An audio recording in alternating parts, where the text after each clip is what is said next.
Can the Hajj or Umrah be given as a mahr?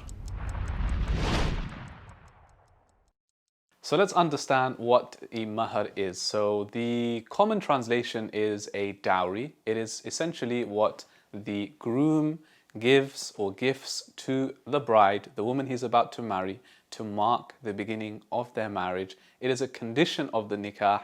This needs to be pre-agreed between the bride and groom and their guardians and family members. Now, usually you will find that the mahr is something of monetary value. So let's say, for example, a man is marrying a woman and they have agreed a £5,000 mahr as an example. Now, that's usually what's given. Some people, they like to add other things like jewelry, right? Essentially, the mahr is a gift. Allah subhanahu wa ta'ala, He describes it in the Quran as sadaq. It is something which is given in good cheer, with a good heart, in good faith, and it's something that the woman, the bride, should be completely happy with. Now, to give the Umrah or Hajj as a mahr, let's talk about that. Firstly, mashallah, it's an amazing, noble thing. If you, as a woman, are happy to accept that as a mahr, and that's how you want to start off your marriage, that is amazing, because you are showing and demonstrating that you want to go for Hajj or Umrah, and that's great.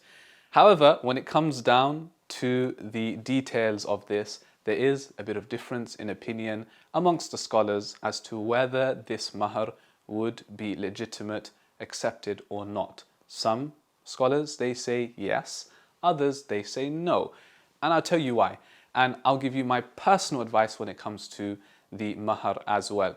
Some of the scholars, they say, listen, the mahr, if you were to put down Hajj or Umrah, that's fine. But what is that amount? Because Hajj Umrah rates change pretty much every year. As well as this, when are you going to go for the Hajj Umrah? You've promised it. Is it now? Is it in 10 years' time? Okay, and there's so many other details. You know, for example, I'll add to that. What if something happens in the meantime? You're healthy now, but God forbid, you're no longer healthy and you can no longer go for Hajj or Umrah. So now you're stuck, and this was something that was agreed prior, and now you're in a bit of a sticky situation. So what is the best thing to do? My personal advice would be that agree on a mahr as normal. So, for example, that monetary amount or whatever it may be. Agree on that.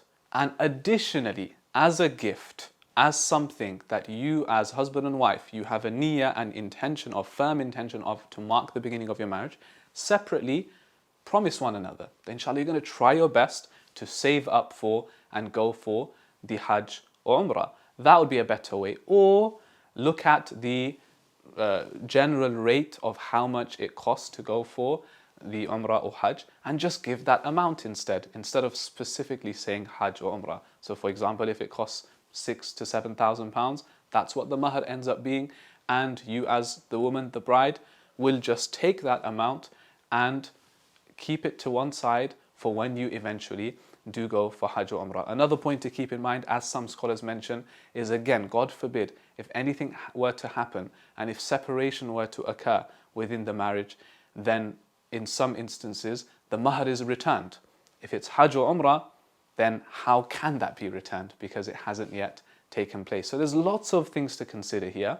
In summary, I would say personally, it's better to avoid specifically the Hajj or Umrah as a mahr, agree on anything else, and make a promise to one another that you will go for Hajj or Umrah and save towards that. Inshallah, if you have that intention, then it would be a very noble thing to do indeed to mark the beginning of your marriage. Follow us and subscribe now on all things Hajj and Umrah.